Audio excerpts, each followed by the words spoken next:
Good morning. I care about, of course I want to be rich like everybody else, but I really care about finding joyful work. Before you go further, we want to play with you, briefly.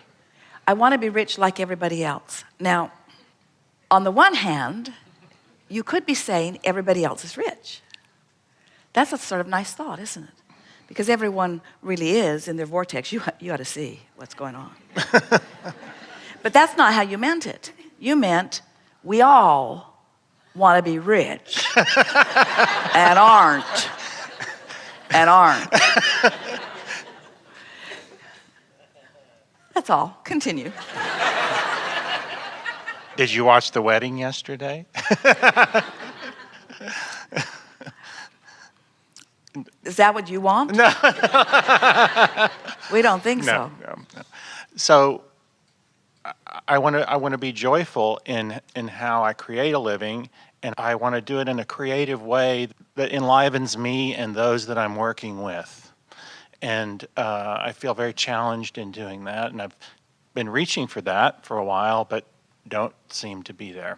Well, the reason, and a lot of people are, as you were pointing out, a lot of people are having some of the same experiences, but here's why. The old cart before the horse thing is what's going on. And it really is about the wanting to see evidence in manifestation in order to make you believe that you're on the right track. And it hasn't been that long that you've been even contemplating a vibrational reality or even had any awareness of your relationship with it. And so you really haven't had a chance yet to dig in any real deliberate way and focus yourself into alignment.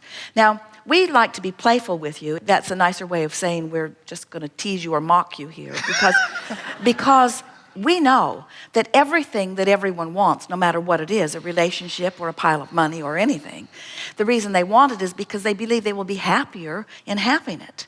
And the reason that that's amusing to us, we love you all so much, but it is amusing to us, is that we know that it is only finding that happy place that is necessary to release the resistance, which then would allow everything that you've requested in. But people don't believe that. They don't believe that they can just be happy and good things will come. But it's because almost no one focuses in a consistent way on things that allow you a chronic, steady feeling of well-being and happiness, you see. So you're sort of in fits and starts. Sometimes you feel better than others, but you are, we love you very much, problem-oriented. And maybe another way of saying that, rather than problem-oriented, is reality-oriented. You are what is oriented. So let's start with where you began. What you virtually said to us is, I'm standing in a financial or fiscal place that is much less than that which I really want. And yet it has almost your undivided attention. So you can't help but perpetuate what is. So then along we come. We're so cocky and sassy, and we don't have any rent to pay. And we talk about this vibrational reality, and all you have to do is get happy when you've got this reality that you feel like you have to face. And we say, that's the problem. So much scrutiny and attention and facing of reality lets what is train your frequency. Where we want you to allow the vortex to train your frequency. But before the vortex can train your frequency, you got to get in the vortex. You got to know what it feels like when you're in there, and you've got to milk it while you are in there, which means, and it's so funny, isn't it? Which means you got to just be happy.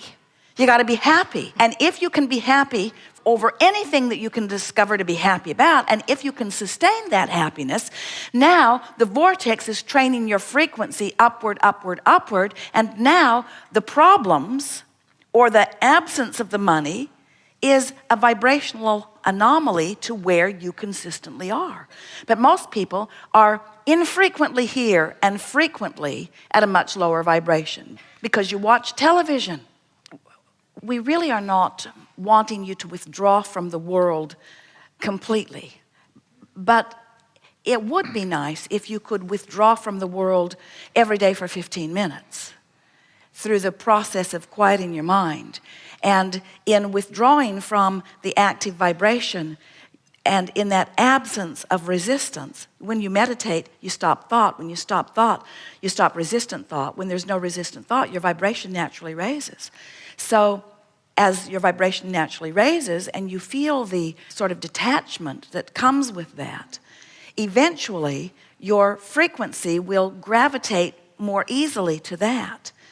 Your vibration is where you last left it, you see. So when you meditate, you raise your vibration, and then you go back to your email, and the problem trains your vibrational frequency. And then you meditate, and your vibration goes back to where it belongs, and then you read a troubling email, and you train yourself back. But eventually, because this vortex truly is so much more dominant, eventually, as you allow the vortex to train your frequency to that higher, non-resistant place, what happens is then you begin to read those emails from a different vantage point. You begin to read them through the eyes of source. You begin to read them from the solution standpoint, not from the problem standpoint. And when you're looking at a problem from a position of clarity and stability, it doesn't look like a problem. It looks like a challenge. It looks like an opportunity.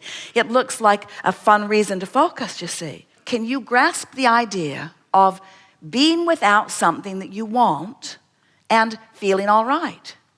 You got to grasp that idea, because you don't have any when you're standing without something that you want, you can't just demand it. You've tried that. You can't just demand it. You can't plead enough. You can't demand enough. You can't make something that you want to come just because you're throwing a fit. You just can't do it. And if your mother accommodated you when you were little, she did a big disservice to you, because she's not following you around fulfilling your dreams anymore when you're throwing those fits. And so you can't just stand in a place, and you have no choice. When it's not there, it's not there. And it's not coming until you feel differently.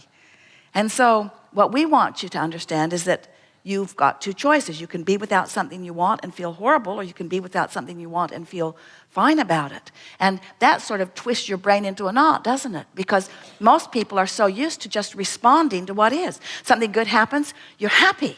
Something bad happens, you're not happy.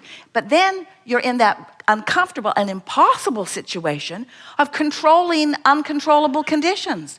You cannot control the wars in Afghanistan.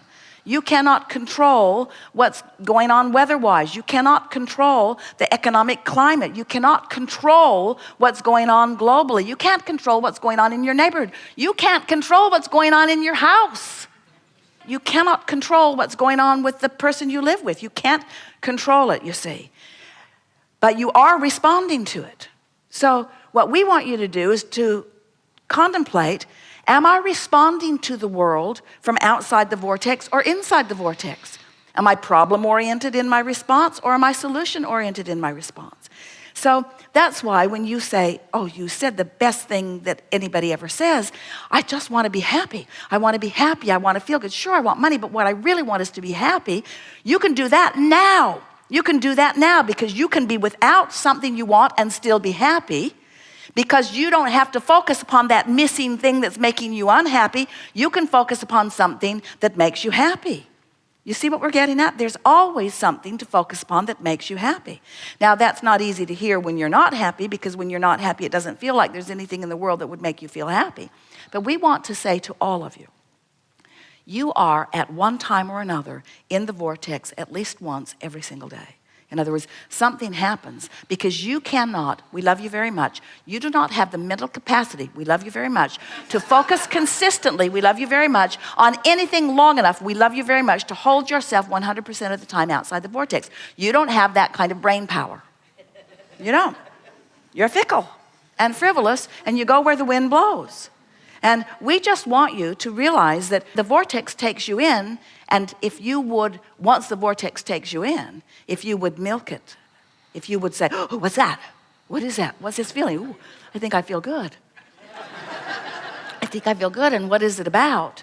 If you will focus on what it is about, in time, your problem-oriented nature will begin to recede, and your solution-oriented nature will begin to improve or to dominate, until you will reach this place in a very short period of time where your opening might be something more like, well, I still don't have the money, but I'm really, really happy.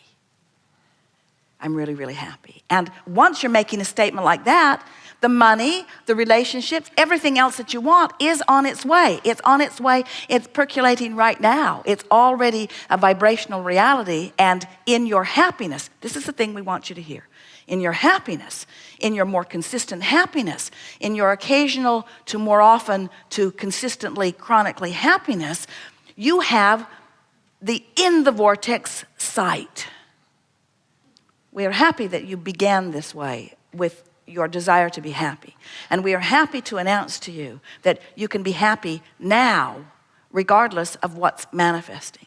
And if you really heard that, and we know you did, then you'll be able to maintain that feeling of happiness more just by practicing.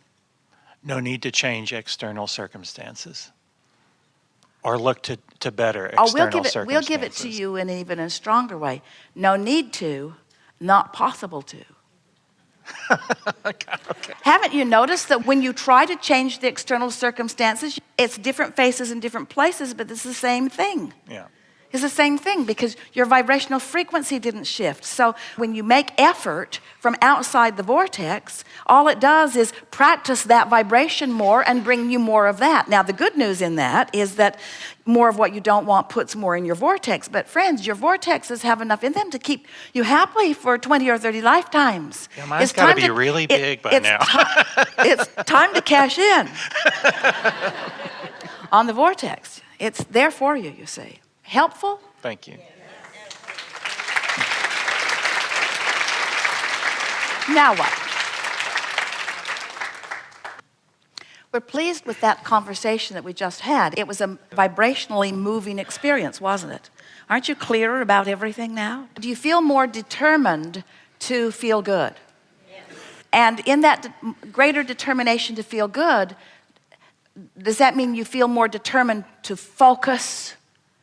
What does that mean? You feel more determined to chill. You feel more determined to ease up. You feel more determined to let the good percolate and become more. In other words, it's not an effort thing. This is the thing that we really want to amplify here on the heels of this conversation, because what we did not just say to you is you need to get in the vortex and you need to focus on being in the vortex and you need to make sure that you're in the vortex and you need to watch your thoughts and you need to monitor your thoughts and you need to, because that's all efforting stuff, isn't it? And that isn't what we said. What we want you to do is to realize that the vortex is there and that it is calling you and that it's easy to get in it and something will take you in every day. And when it does, just enjoy it and don't make it an effort thing. It's what a lot of people were talking about when they were talking about surrendering. It's letting go of the struggle and allowing the well-being that is dominant to raise your vibration. Yes, you did get it.